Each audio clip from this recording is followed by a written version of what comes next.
सुप्रभात। आज अपन फिर निराला की आगे की पंक्तियों की ओर बढ़ते हैं। संध्या सुंदरी कविता के अंतर्गत निराला कवि ने जो प्रकृति का मानवीकरण किया है उसके तहत वह कहते हैं कि संध्या सुंदरी दिवावसान के समय जब धीरे धीरे आकाश मार्ग से उतर रही है तो कैसी प्रतीत हो रही है वो देखिए।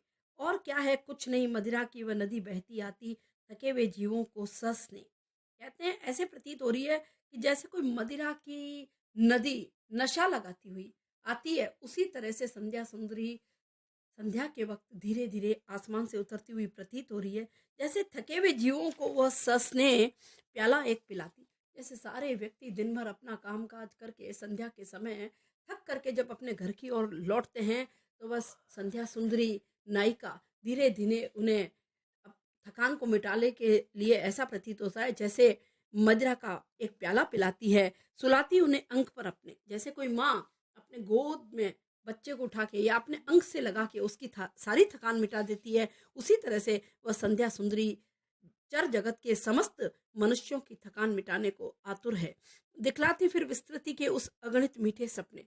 और शाम के समय जब थकान उतरती है तो अगले दिन को व्यक्तियों को क्या क्या कार्य करने हैं या किस तरफ उन्हें बढ़ना है, ऐसे मीठे मीठे स्वप्न संध्या सुंदरी जगा रही है। अर्धरात्रि की निश्चलता में हो जाती जब लीन जब संध्या अर्धरात्रि की निश्चलता में लीन हो जाती है तब कवि का बढ़ जाता अनुराग कभी भी अपने भावनाओं के वेग में आगे बढ़ता हुआ काव्य लेखन के लिए आगे की ओर बढ़ता है। ऐसा संध्या सुंदरी के मीठे सपनों से उसको अनुभव होता है कि अब काव्य चेतना जागृत उसकी होती है। कवि का बढ़ जाता अनुराग विराकुल कमनीय कंठ से, और विरह की वो गहन अनुभूति वो अर्धरात्रि के समय महसूस करता है और आप निकल पड़ता तब एक विहाग।